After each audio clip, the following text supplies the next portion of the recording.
说到东亚的各大航空公司，目前大概只剩一个国家的航空公司是我还没开箱过的，韩国。没错，全服务航空、廉价航空、北韩、南韩，不管你怎么看，我都没搭过。所以呢，这次非常 happy， 终于可以来试试看韩籍航空了。大韩航空作为南韩的国家航空公司，搭乘体验究竟如何呢？今天就跟我一起来搭看他们的亚洲航线777-312，从首尔前往曼谷吧。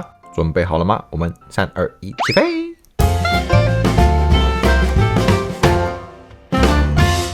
！Hello， 大家好，我是 Ben。没错，大韩航空相当期待。但在开始前，先跟有在日常追踪我频道的人类报告一下，国泰商务舱系列还是有在继续，只不过原本预计这周上的第2集，因为临时出现了额外工作需求，所以来不及剪出来。但我又不想让大家等太久，所以就临时剪一支比较短的。刚好大韩航空篇幅比较短，也还没开箱过，所以就是它了。嘿嘿，抱歉啦，这集就先来看大韩。那事不宜迟，我们就赶快跳到首尔吧。好的，首尔仁川机场，起点直接从机场开始。为什么呢？因为我刚刚才搭了加航的787从温哥华飞到这里。据说加航跟大韩之间有 code share 哦，蛮有趣的。但我们的首要任务是先从 T1 转去 T2， 没转过都不知道。但首尔仁川机场真的是有够大，可能是因为我这次的登机口刚好在 T1 的最边边，真的是走的有够靠北远。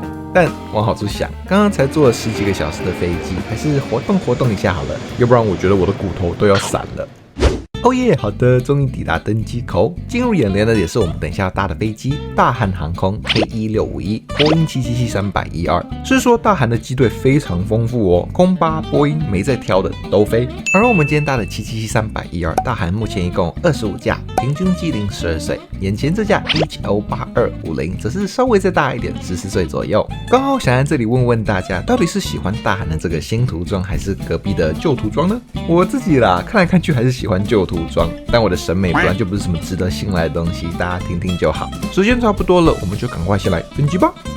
说到大韩的777-312座椅布局，蛮有趣的，因为严格来说，大韩有3个。第一是配备比较新的 Cosmo Suite 2.0 头等舱的布局，第二则是我今天搭的这个配备 Cosmo Suite 1.0 头等舱的布局，一共设有8席头等舱、56席商务舱跟227席经济舱，分别是121，有点落伍的232跟333的座椅布局。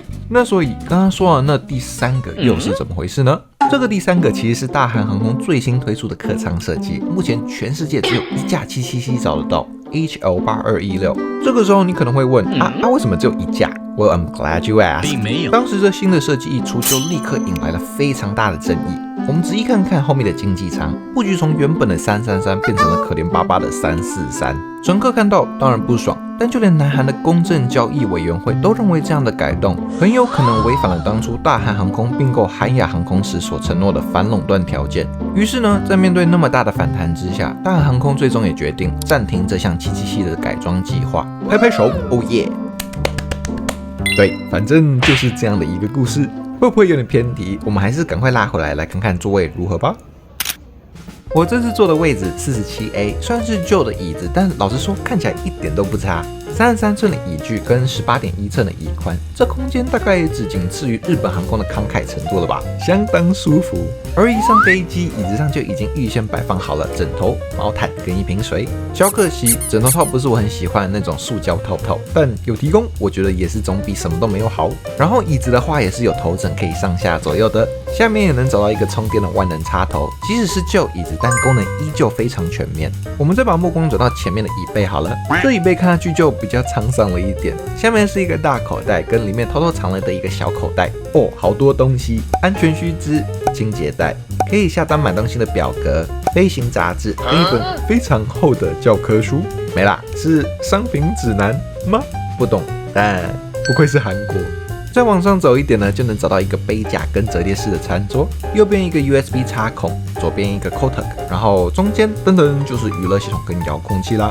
没错，我们来看看这个阳春的系统是否还撑不撑得住。10.6寸的萤幕跟明显有点年代的软体，我原本以为会卡卡的，但使用起来灵敏度意外的不错。内容的话，虽然没有到说特别顶级水准的多元，但基本的像电影、电视剧、音乐、飞行地图跟儿童模式，你其实都能找到。甚至还有一个虽然很酷，但至少存在的机上摄像头。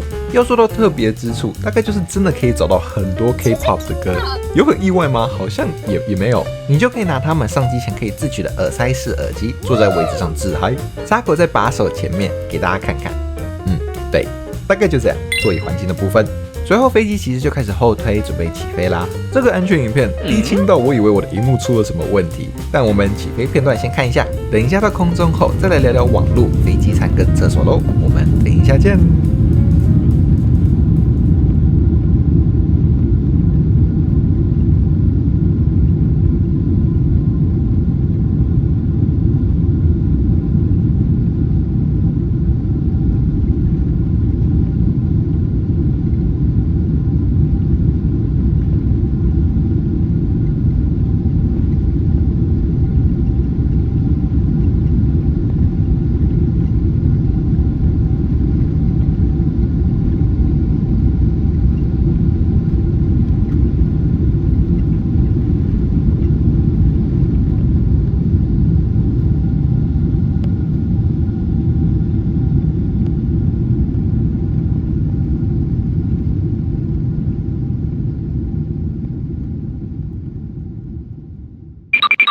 哦耶，好的，可以回来喽。按照惯例，在食物来之前，我们先来简单看个网路。大韩航空可惜不是所有机型都有网路，其中也包括我这次的777。我只找得到 Galaxy S22 Ultra 6817跟我不会念的韩文。